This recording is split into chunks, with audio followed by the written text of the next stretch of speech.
জাকাত ফেতরা জামায়াত খাক, আমরা খাবো না। জাকাত ফেতরা এটা আমরা খাবো না, বাংলাদেশ খাবে না, বাংলাদেশের মানুষ খাবে না। আমরা এখন ওই অবস্থায় নাই। তলাবিহীন ঝুড়ি আমেরিকা বলছিল, সেই তলাবিহীন ঝুড়ি তো আমরা না। এখন আমরা খাইতে খাইতে পারি। সারা বিশ্বে আমাদের 2 কোটি লোক চলে গেছে, তারা মাথার ঘাম পায়ে ফেলে পরিশ্রম করে উপার্জন করে দেশের টাকা আনতেছে, রেমিটেন্স পাঠাইতেছে। আমরা দেশবাসী খাইতে খাইতেছি এবং স্বাধীন সার্বভৌম বাংলাদেশ এখন মর্যাদার সাথে সারা বিশ্বে মাথা উঁচু করে আমরা কথা বলতেছি, আমরা চলতেছি, পাল্লা দিয়ে চলতেছি। আমরা ফেতরা খাওয়া লোক হলো জামাত, এদের কাজ হলো ভিক্ষা করা। এরা ভিক্ষা করে বহুত টাকা বানাইছে। জামায়াতের নায়েবে আমির ডাক্তার আব্দুল্লাহ মোহাম্মদ তাহের আমেরিকায় যে আন্তর্জাতিক মিডিয়ার সামনে বলতেছে যে জামায়াত ইসলাম ক্ষমতায় গেলে বিশ্বের যে জাকাত হয় এই জাকাতের টাকা তারা কালেকশন করবে, করিয়া দেশের উন্নয়ন করবে বা গরিব মানুষকে দিবে। ছি ছি ছি ছি, লজ্জার কথা। জামাত মানেই হলো বিনোদন, জামাত মানেই হলো লজ্জা, জামাত মানেই হলো শয়তানি এক ধরনের।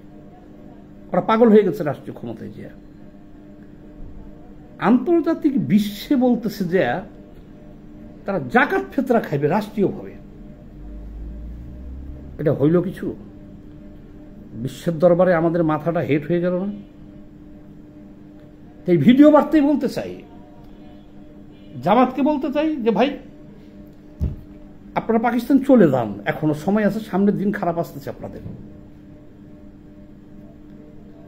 আপনারা যে বলতেছেন এই দেশ গোলাম আজমের, এই দেশ মতিউর রহমান নিজামীর, এই দেশ সাইদির, আপনাদের কিন্তু এই দেশ থেকে চলে যাওয়ার সময় হয়ে গেছে। বেশি উল্টাপাল্টা করেন না। কেন আপনি বিশ্বের দরবারে এটা বলবেন জাকাত ফেতরা খাইবেন? জাকাত ফেতরা খাওয়ার হক কার? বিশ্বের কোন রাষ্ট্রীয়ভাবে কোথাও জাকাত ফেতরা নাই নিচে। বাংলাদেশে যে জাকাত ফেতরা আসে আপনারা ভিক্ষা করে নিয়ে আসেন, আইসা আপনারা এই যে প্রতিষ্ঠান করতেছেন সেখানে জামাত শিবির ছাড়া কারো চাকরি হয় না। ইসলামী ব্যাংক করছেন, আরো অনেক প্রতিষ্ঠান করছেন, ইবনে সিনা করছেন, সব জাকাত ফেতরার টাকাই নেয় না। সেসব প্রতিষ্ঠান এই দেশের জনগণের কোনো চাকরি হয় না। বলতে পারবেন ইসলামী ব্যাংকে বা ইবনে সিনা বা আপনাদের প্রতিষ্ঠানের শিবির ছাড়া, জামাত ছাড়া একজন লোকের চাকরি আছে? নাই। কাজেই জামাত শিবিরকে সতর্ক করতেছি আর বিশ্ববাসীর কাছে আহ্বান জানাই যে জামাত শিবিররা এই বাংলাদেশের কেউ না। তাদের আজ হলো যাইতে হবে, তারা দেশ বিরোধী, কাল হলো যাইতে হবে। আর তারা যে ভিক্ষা খাইতে চাইছে, ফেতরা জাকাত ফেতরা খাইতে চাইছে, এটা তাদের ব্যক্তিগত ব্যাপার। বাংলাদেশের মানুষ খেটে খেতে পারবে, সারা বিশ্ব তাদের জন্য খোলা আছে। তারা ভিক্ষা খাবে না, ভিক্ষা করবে না, জাকাত ফেতরা খাবে না। তারা দরকার হলে না খেয়ে থাকবে, মাথা উঁচু করে বেঁচে থাকবে, ভিক্ষা করবে না। সতর্ক দেশবাসীকে আমি আহ্বান জানাই যে দেখেন জামাত শিবির ক্ষমতায় গেলে জাকাত ফেতরা আনবে বিশ্বের থেকে, দেশটাকে কোথায় ডুবাবে। কাজে এদের থেকে সাবধান থাকেন, 1 নম্বর কথা। 2 নম্বর কথা হলো বাংলাদেশ ভারতের বিরুদ্ধে যুদ্ধ করতে যাবে না। ভারত হলো আমাদের প্রতিবেশী রাষ্ট্র। নাই ইনসাফের ভিত্তিতে বন্ধুত্বপূর্ণ সম্পর্ক থাকবে। এই দেশ স্বাধীন হয়েছে 54 বছর, যেভাবে আমাদের সাথে চলতেছে সেভাবেই চলবে। আমাদের সাথে ভালো না লাগলে আমরা তাদের সাথে চলবো না। আমরা যদি মনে করি তাদের ব্যবহার আচার আমাদের ভালো লাগে না, তাহলে আমরা তাদের সাথে চলবো না। কিন্তু 50 লক্ষ বাংলাদেশি আমরা ভারতের সাথে যুদ্ধ বাঁধিয়ে দিব। আমি এই ভিডিও বার্তার মাধ্যমে ভারতকে বলতে চাই আর দেশবাসীকে বলতে চাই যে আমরা অকারণে আমরা ভারতের সাথে যুদ্ধে যাব না। কেন যাব না বলতেছি, জামাত চাই, জামাত কি চায়, তারা দেশটাকে মেশাকার করে হলেও তারা ক্ষমতায় চায়। তারা চায় ভারত হয় তারা ক্ষমতায় যাক, আর না হলে একটা আউলা ঝাউলা বাধায় ভারত বাংলাদেশে হামলা করুক। আধা ঘন্টা সময় লাগবে, আধা ঘন্টার সময়ের মধ্যে দুর্ঘটনা ঘটে যাবে বাংলাদেশে। ভারতের 7 সিস্টারও আমরা খাইতে যাব না। এইসব কথাবার্তা বইলা বাংলাদেশকে এই জামাত সর্বনাশের দিকে ঠেলে দিতেছে, সর্বনাশের দিকে ঠেলে দিতেছে। আমরা খাইতে যেতেছি ভারতের 7 সিস্টার, চিকেন নেক বন্ধ করে দিব। যে আমাদের যে সবচেয়ে বড় চিকেন নেক আছে ফেনীতে, ভারত আধা ঘন্টার মধ্যে যদি ফেনীর এই চিকেন নেকটা বন্ধ করে দেয় তাহলে চট্টগ্রাম হারাইছি আমরা, বিচ্ছিন্ন হয়ে যাবে। আর এই জায়গাটার মধ্যে অনেক আন্তর্জাতিক খেলাধুলা চলতেছে। এখানে একটা খ্রিস্টান রাষ্ট্র করার জন্য আমেরিকা অলরেডি পাইচারা করতেছে, তারা সমর্থন দিবে। আধা ঘন্টার মধ্যে আমাদের ফেনীর চিকেন নেক বন্ধ করে দিলে পাকিস্তান আমাদের সাহায্য করবে। পাকিস্তান আসবে কিভাবে সাহায্য করতে বাংলাদেশ? পাকিস্তান যদি আসতেই পারত তাহলে তো 71 সালে বাংলাদেশ স্বাধীন হতো না। কারণ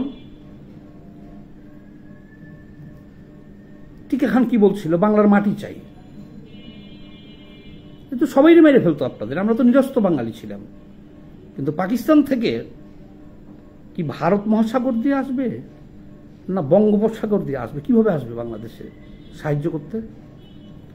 ভারতকে এইভাবে চেতাইয়া উল্টাপাল্টা বইলা হুমকি ধুমকি দিয়া যে তোমার 7 সিস্টার খেয়ে ফেলবো, চিকেন নেক খেয়ে ফেলবো, আর এক জায়গা খেয়ে ফেলবো, এগুলো বইলা ভারতকে চেতাইয়া যে ভারত একটা আক্রমণ করব বাংলাদেশে, একটা দেশের একটা দুর্ঘটনা ঘটে যাব। আমরা কি কারণে যুদ্ধ করতে যাব ভারতের? কাজেই